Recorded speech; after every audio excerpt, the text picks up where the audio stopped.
से निर्धारित करना कि हम कार्तिक के जो 7 नियम है, कार्तिक के महीने के जो 7 नियम बताए गए हैं, कम से कम हम 7 नियम में से एक नियम ऐसा पकड़ें जिससे हमारा जीवन सार्थक हो जाए।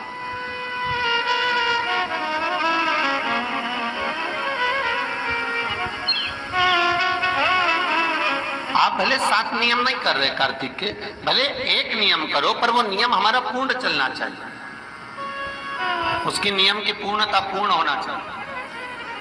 आपको कहा था कार्तिक के 7 नियम हैं, उसमें पहला दीपदान, दूसरा तुलसी पूजन, तीसरा भूमि पर शयन, चौथा शरीर पर तेल नहीं लगाना, पांचवा सुंदर दलहन की चीजों का त्याग करना, और छठा ब्रह्मचार्य व्रत का पालन करना, और सातवां अपने जीवन में कार्तिक के महीने में चाहे वाणी का संयम हो, चाहे भोजन का संयम हो, चाहे शब्दों का संयम हो, चाहे दृष्टि का संयम हो, चाहे इंद्रियों का संयम हो, वो संयम रखें।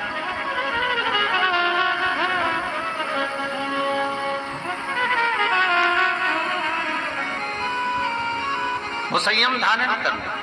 अब हमें ये ज्ञात करना है कि 7 नियम जो कार्तिक के महीने के होते हैं, कार्तिक माहत्म में जो 7 नियम बताए गए होते हैं, इन 7 नियम में से कोई एक नियम हम हमारी जिंदगी में उतार लें, कोई एक नियम हम हमारे जीवन में उतार लें, जिस नियम के बल पर हमें परमात्मा का साक्षीकरण हो जाए।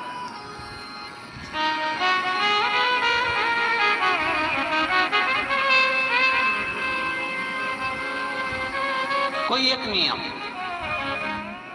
अगर आप दीपदान कर रहे हो कार्तिक के महीने में, प्रतिदिन आपने 1 महीना तक दीपदान करा महाराज, तो ये भी आपका एक नियम है।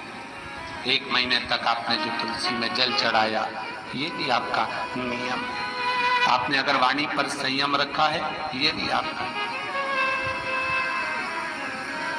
महाराज एक बहुत सुंदर बात कार्तिक के माध्यम से लीजिएगा अपने जीवन में उतारने के।